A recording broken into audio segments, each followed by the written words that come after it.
disciplines for success. What's at the core of achieving the good life? The major key to the good life. The major key is not in learning how to set goals. It is not in learning how to better manage your time. It is not in mastering the attributes of leadership. Every day in 1,000 different ways, we are trying to improve ourselves by learning how to do things. We spend a lifetime gathering knowledge in classrooms, in textbooks, in experiences. Now, if knowledge is power, if knowledge is the forerunner to success, then why do we fall short of our objectives? Why, in spite of all our knowledge and in spite of our collective experiences, do we find ourselves aimlessly wandering, settling for a life of existence rather than a life of substance? There may be many answers to this question. Your answers may be different than your associates or your spouses or your friends.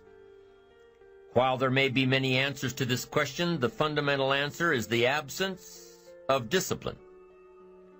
Applying all that we know. That's the key word, discipline. Self-discipline.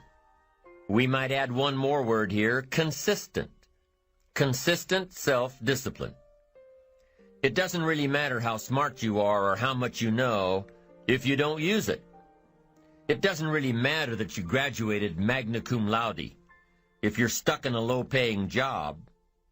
It doesn't really matter if you attended every seminar that comes to town if you don't apply what you've learned. Better than knowledge is applied knowledge. And once we've applied our knowledge, we must study the results of that process. Apply our knowledge, study the results. Refine our approach. Finally, by trying and observing and refining and trying again, our knowledge will inevitably produce worthy results, admirable results.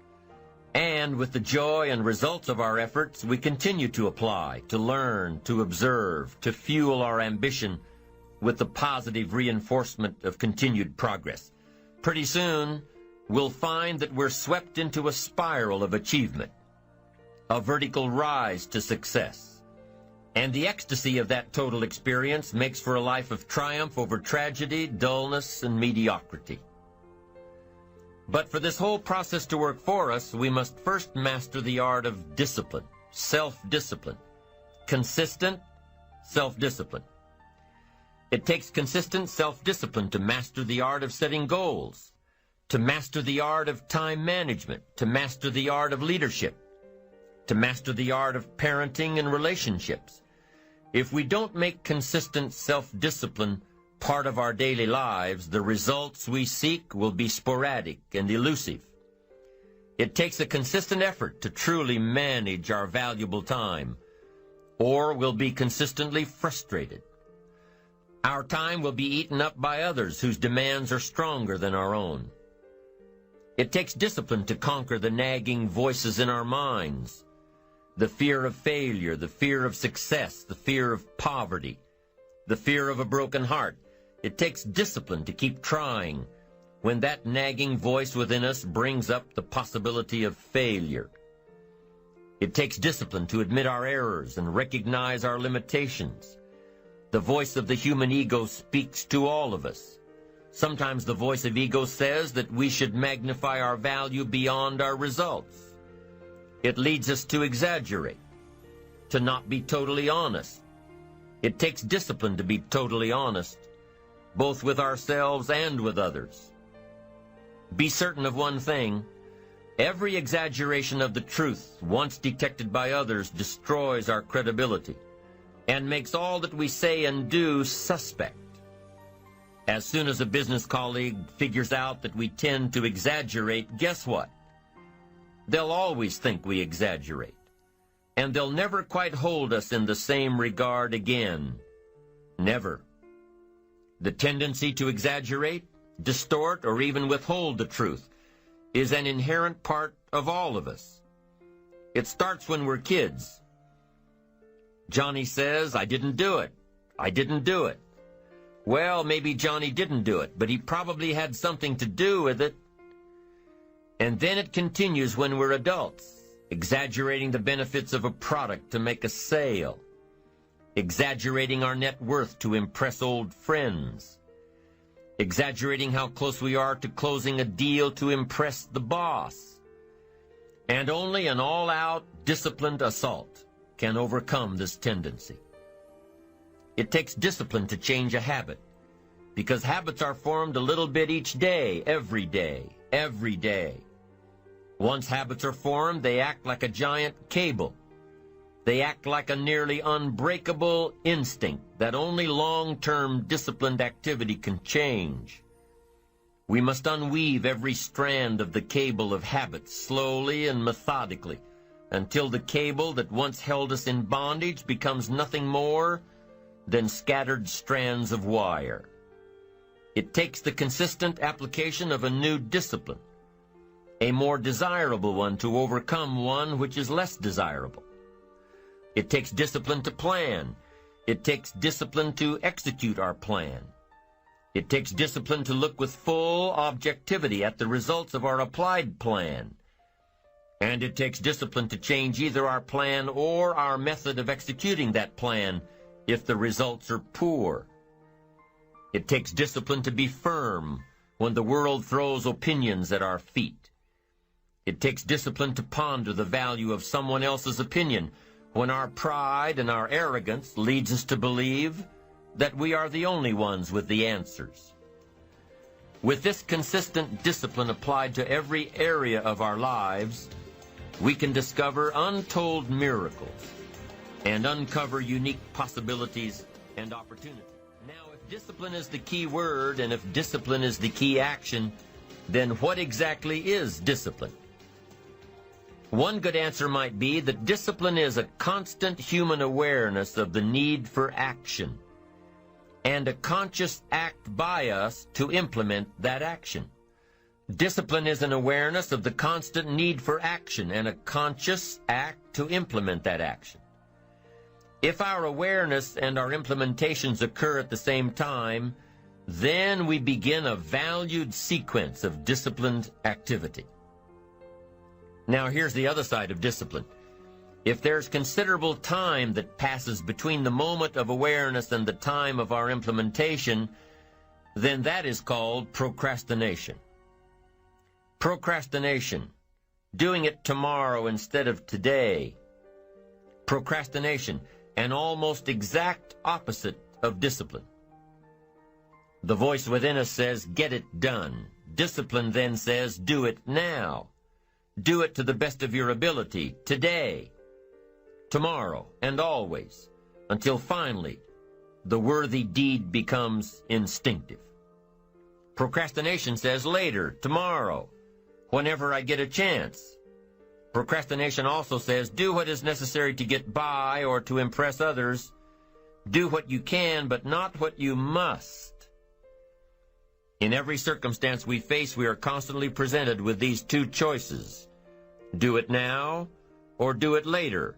Discipline and procrastination. A choice between a disciplined existence bearing the fruit of achievement and contentment or procrastination, the easy life for which the future will bear no fruit, only the bare branches of mediocrity. The rewards of a disciplined life are great, but they're often delayed until some time in the future. The rewards for the lack of discipline are immediate, but they are minor in comparison to the immeasurable rewards of consistent self-discipline.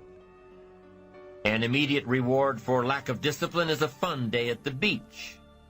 A future reward of discipline is owning the beach. For most, we choose today's pleasure rather than tomorrow's fortune. So how can you get rid of the easy distractions? How can you keep your mind on what you're trying to do? How can you keep an attitude of doing it all and doing it now? How can you make the choice of discipline over procrastination? How can you stay focused on your ambitions? How can you avoid conversations at the water cooler? You can keep your focus on your work. You can get it done today instead of tomorrow. You've got to really work on your consistent self-discipline on a daily basis, or you'll find yourself distracted, distracted by negative thoughts, distracted by negative people, distracted by water cooler chatter, and pretty soon, depending on the type of people you've associated with, distracted by your doubts within yourself. Never underestimate the power of influence and associations, and never underestimate the power of your own consistent self-discipline. Now let's take a closer look at discipline, at the 3 steps to becoming disciplined. First, true discipline is not the easiest option. Most people would rather sleep until 10 o'clock than get up at 6. It's easier to go to bed late, sleep late, show up late, leave early. It's easier not to read. It's easier to turn on the television than to open a book. It's easier to do just enough than to do it all. Waiting is always easier than acting. Trying is always easier than doing. Imagine what life would be like if we didn't have to make our bed in the morning, or keep our garage clean, or pay our taxes, or show up for work tomorrow. Wouldn't it be fascinating if we didn't have to do these things? Wouldn't it be fascinating? What do you suppose would become of us? You're right. Not much. For whatever the reason, the system we live in and contribute to is designed to make the easiest things in life the most unprofitable. Profitable seems to be the most difficult. Our world is and always will be a constant battle between the life of ease and its momentary rewards and a life of discipline and its far more significant rewards. Each has its own price, the price of discipline or the price of regret. We will pay one or the other. What we wish we had done is the voice of regret, speaking in a sorrowful tone at a time when there is no going back. This is regret. No second chance. No, what would I do differently? Choose one or the other, but both will have their price, the price of discipline or the price of regret. One costs pennies, the other a fortune. Dostoevsky said, "There are hundreds of young men who would die for the truth, but very few who would spend 5 years studying to know what the truth is." Dying for the truth is much more dramatic than the discipline of studying it one little piece at a time, one day at a time, 1 month at a time. But in the big picture, is dying for the truth really easier than adhering to the daily disciplines? The first lesson of discipline is that it isn't the easiest option. The second lesson of discipline is that it's a full-time activity. And we've said that the best form of discipline is consistent self-discipline. You see, the discipline that it takes to make your bed every day is the same discipline necessary for success in the world of business. The discipline to organize your garage is the same discipline to organize your business. All disciplines carry through to affect all parts of our lives. If we're disciplined in just one area and lazy in another, guess what? Pretty soon, the lazy side will creep in and destroy the disciplined side. The bad habits in one area of our life will eventually destroy our self-discipline in the areas we've been working on. Consistency cannot be inconsistent. Discipline is the mind being trained to control our lives. Discipline is a set of standards which we've selected as a personal code of conduct. Discipline is imposing on ourselves the requirements for honoring these standards. Once we've adopted these standards of behavior and conduct, we're committed to honor them. And if we don't, then there can be no disciplined activity. We find ourselves announcing our standards to our relatives, our friends, our associates. We shout our beliefs and condemn those who believe any differently, but then we don't walk the talk. We end up acting in a way far different from the beliefs we've shouted. We tell our kids that the TV is rotting their minds, yet we spend our evenings in front of it.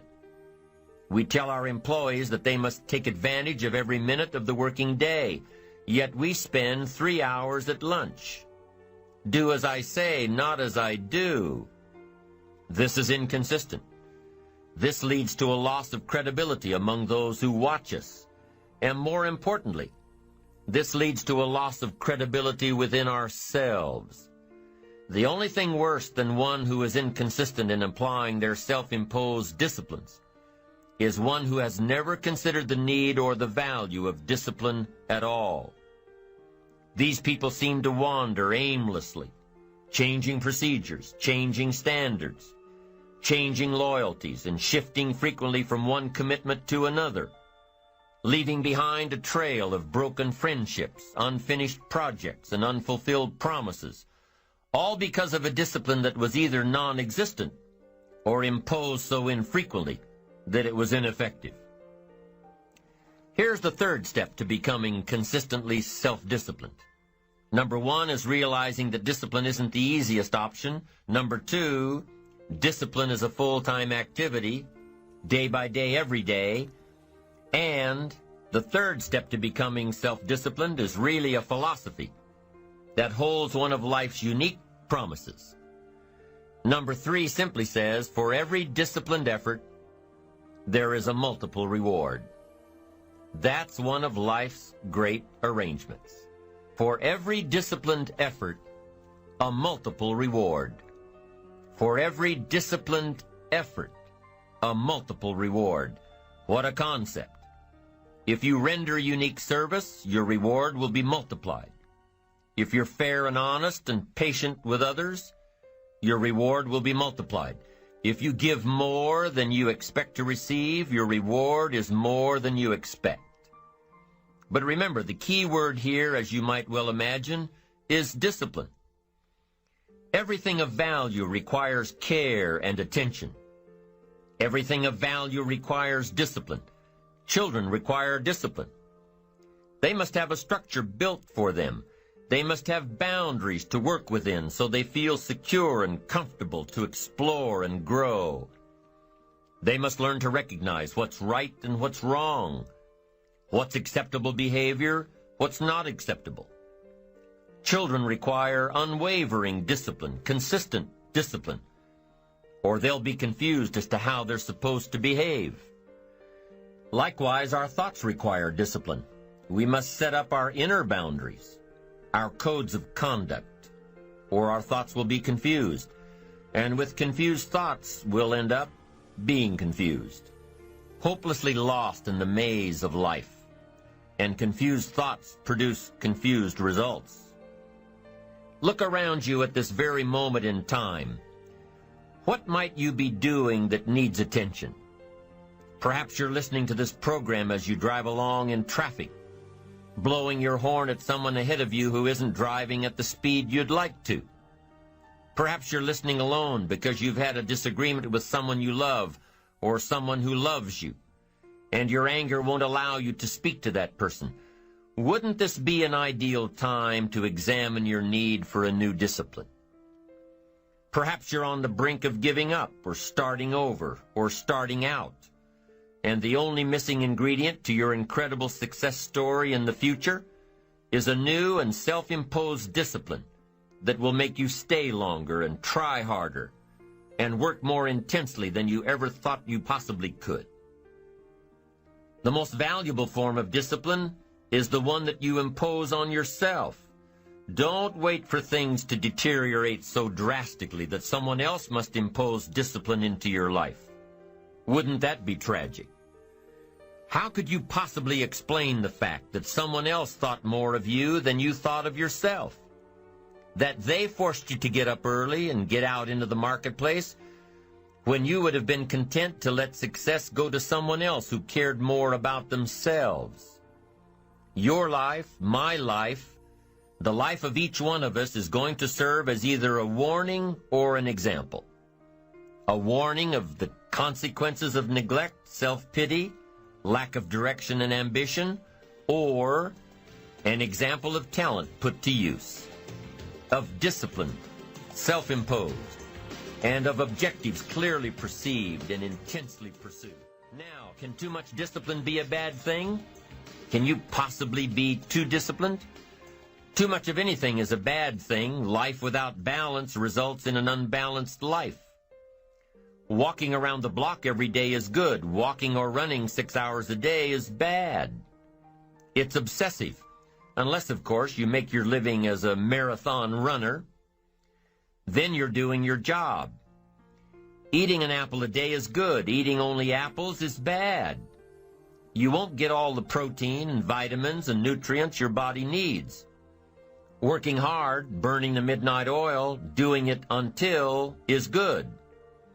Working nonstop, never taking a vacation, never having any fun, never spending quality time with the people you love, working day after day, month after month, never taking a break year after year, is bad.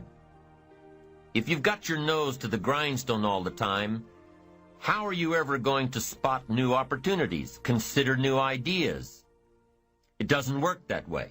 You've got to stop and ponder where you've been and where you're going. You've got to reflect so you know if you're even on the right track. Everyone has heard the story of Willie Loman in the play Death of a Salesman. Willie was a workaholic.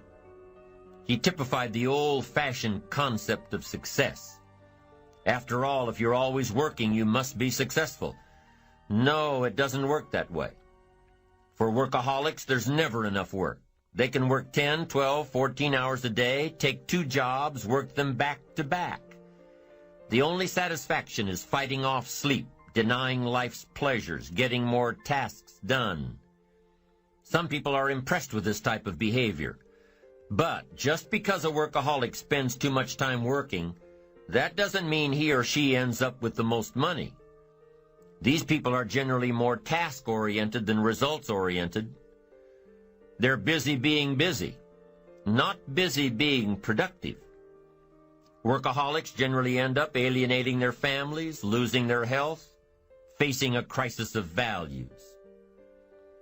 Now, wouldn't you prefer a life of productivity rather than a life of tasks? Of course. When you schedule your time and take advantage of your time, you can work smarter instead of working longer, and you'll probably end up getting more done than the workaholic, and still have time for other things in life. Enlightened self-interest says, I will look for new ways to work smarter by focusing on doing more per hour instead of doing more hours. It says I will run my day so my day doesn't run me. Enlightened self-interest also says that a life worth living comes from a life of balance and moderation. Too much of anything, even good things, will sooner or later throw you off track. Now, here's the key technique that you can use in your life to help keep you on the right track. This technique is called visual chain thinking.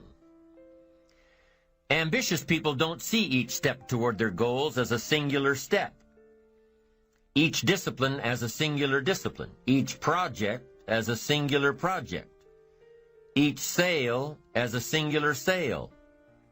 With everything they do and with every discipline they adhere to, they see it all as part of a chain, a link in the chain of events and actions that will lead them to their final destination. Every action and every discipline today is a link in the chain. Every action and every discipline tomorrow is a link. Every action and every discipline in the future is a link. When you can see that every link in the chain will eventually lead you to the things you want most out of life, to the person you want to become, then you won't grow discouraged or fearful or impatient with today. When you can see where you're going through visual chain thinking, even on the toughest days, you'll keep building your ambition by knowing where you're going, not just where you are today. Part of this visual chain thinking is built when you decide on your direction, when you can see where you're going to end up before you get there, when you can see California while staring at the east side of a 14,000-foot mountain. And building your visual chain of thought begins when you have well-defined plans for your career, your family activities, your investments, and your health. Your plans and goals are your visual chain, knowing where you're going before you get there. Develop a plan, a game plan. It's ironic how we all understand the importance of mapping out a strategy for a football game or a basketball game. Not one professional team in the world begins a game without a complete strategy. But few of us take the time to map out a strategy for our lives, a game plan. But it's important. Here's the first rule for your game plan of life. Don't start your day until you have it finished. Don't begin your activities of the day until you know exactly what you plan to accomplish. Don't start your day until you have it planned, and do this every day. I know all this writing takes time and a disciplined effort, but remember that value is the fruitful result of discipline, not hope. Once you've mastered the art of planning your day, you're ready for the next level. Don't start your week until you have it finished. Don't begin your activities of the week until you know exactly what you plan to accomplish. Don't start your week until you have it planned. Just imagine what life would be like if you took time out of every Sunday to plan your week. Come Friday, you won't be saying, "Boy, did this week fly by. Where did it go? What did I do?" No, if you plan your week before you start it, you'll know exactly what you want to do, what you want to accomplish, what you need to work on. If you learn to plan your days as part of your overall game plan for the week, the parts will fit much better. Your days will be better, more effective. You'll be working smarter, not harder. And when you've learned to plan your week, guess what? You've got to plan your month. Don't start your month until it's finished. By developing a game plan for your days, your weeks, your months, by developing and following your game plan, your days and weeks and months all become part of a bigger plan, a bigger design, a long-term view of your life, a visual chain. You'll start gaining a greater perspective of it all because you are planning. It takes great discipline on your part, but it will soon lead to a new habit, a habit of mastering your time, a habit of discipline that will lead you to the good life. Now, if visually seeing the future is new to you, if you've never developed a game plan before, let me offer a few tips. There are two things that you need to understand before you create a game plan. Number one, a game plan, a visual chain of your future, is like a spreadsheet. Instead of listing numbers, you list activities. It's like a to-do list. And number two, the technique of developing a game plan can be used for a single day, a single project, or a variety of projects that are happening simultaneously. Here's how you do it. First of all, you need to buy a pad of graph paper. Game plans work best on graph paper. So take a sheet of graph paper and make vertical columns of the number of days this plan is to cover. Then on the left-hand side of the paper, write the heading, Activities. Under this heading, list all of the activities to be accomplished within your time frame. Let's say, for example, that you've got 1 week to finalize a marketing plan. It's an overwhelming amount of work to complete, but it's got to be done. So break it down piece by piece. The best way to start is by listing all of the individual components on the left-hand side of the page. Now, some of these things need to be completed before others can be started. You need to have your market research results in before you can determine your target market. You need to know your target market before you can develop your marketing strategy. You need to have your marketing strategy before you can create a budget for collateral materials, and so on. When you break down the project piece by piece, deadline by deadline, you can be more effective in delegating the appropriate pieces of the puzzle. And you can be more effective in doing your own work while orchestrating the rest. The final result of developing a visual chain, your game plan, is a clear visual presentation of the tasks before you. Keep your game plan in plain sight. Put it up in your office where you can easily look at it. Have a copy of it at home and tape it to the refrigerator. Keep a copy in your journal for quick reference. Your game plan will serve as a constant reminder of all that you need to do to get where you want to go. If you're doing all that you're scheduled to do, game plans are very rewarding. And the discipline of developing and following a game plan is exciting. Day by day by day, week by week by week, month by month by month, you'll see the magic of your dreams and plans turning into reality. It's an incredible feeling of being in charge of your life, your surroundings, your future. It's like creating a work of art on the biggest canvas imaginable. It's creative. It's beautiful. This is powerful stuff, to dream a dream, plan for the dream, and then to watch your dream turn into reality. And what's really powerful about creating game plans is that you can see your future right before your eyes. So on those days when your energy isn't up to par, your enthusiasm is a little low, your ambition isn't pulling you, and your attitude isn't on the high side, on those days, use your game plan to see how far you've come and take time to realize just exactly where it is that you're headed for. On those days, it's your discipline and visual chain of the future that will pull you ahead. It can't possibly set you back. It'll pull you ahead.